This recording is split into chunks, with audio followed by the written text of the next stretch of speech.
Bismillahirrahmanirrahim. Assalamualaikum warahmatullahi wabarakatuh. Sampurasun, wilujeng enjing, wilujeng patepang deui sareng ibu dina pangajaran bahasa Sunda.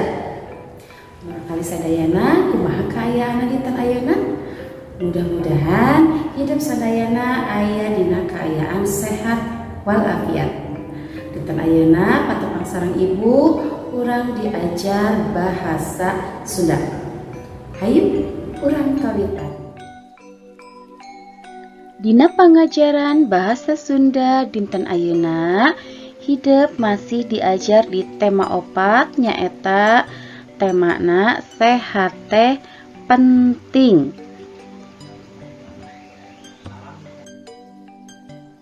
Aya oge kanggo tujuan pangajaranana nyaeta siswa sadayana bisa maluruh sasaruaan kecap atau sinonim jeung lalawanan kecap atau antonim.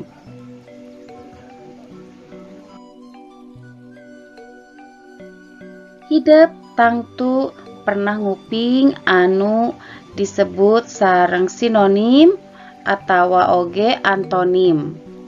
Tah, sinonim atau sasaruaan kecap nyaeta kecap anu hartina sarua jeung kecap sejena.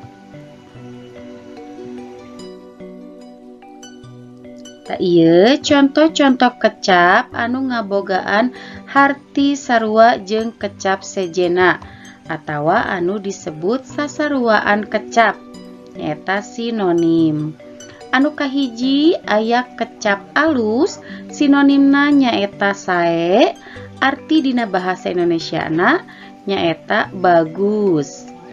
Anu kadua aya kecap asri, sinonimna nyaeta endah, arti dina bahasa Indonesiana nyaeta ayu. Anu katilu aya kecap ayeuna, sinonimna nyaeta kiwari, arti dina bahasa Indonesia nyaeta sekarang. Anu kaopat aya kecap badarat, sinonimna nyaeta lempang, arti dina bahasa Indonesia nyaeta jalan kaki. Anu kalima aya kecap baheula, sinonimna nyaeta bareto, arti dina bahasa Indonesia nyaeta dahulu. Anu kagenep aya kecap bangga, sinonimna nyaeta hese, arti dina bahasa Indonesia nyaeta susah atawa rumit. Teras nu katujuh aya kecap berat, sinonimna nyaeta abot. Teras arti dina bahasa Indonesia nyaeta berat. Anu kadalapan aya kecap bikang, sinonimna nyaeta awewe, arti dina bahasa Indonesia nyaeta betina. Anu kasalapan aya kecap gampang, sinonimna nyaeta babari, arti dina bahasa Indonesia nyaeta gampang. Teras nu kasapuluh aya kecap gancang, sinonim nyaeta tereh, arti dina bahasa Indonesia nyaeta cepat.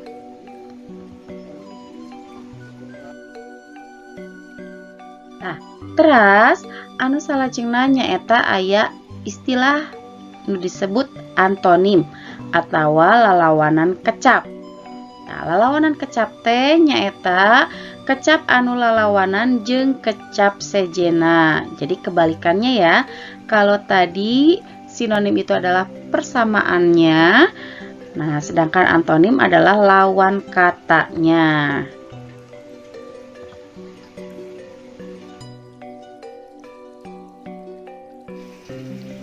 Taya aya contoh kecap lalawanan atau antonim. Anu kahiji aya kecap alus, artinya yaitu bagus. Antonimna nyaeta goreng, butut atau ngewa, artinya yaitu jelek. Terus anu kedua aya kecap asak, artinya itu adalah matang.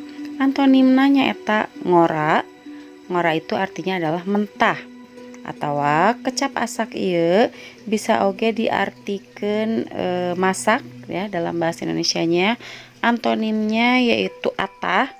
Atah itu artinya adalah mentah. Kemudian ada lagi kecap ayeuna. Ayeuna itu artinya adalah sekarang. Antonimna nyaeta engke. Terus artina nyaeta nanti. Engke itu artinya nanti ya. Ayeuna itu artinya sekarang. Terus aya deui kecap babari. Babari teh artina nyaeta gampang atau mudah. Terus antonimna nyaeta hese. Hese itu adalah sulit atau susah. Terus aya deui kecap bager. Bager teh artina nyaeta baik atau ramah. Antonimna atau lalawanan katana nyaeta galak.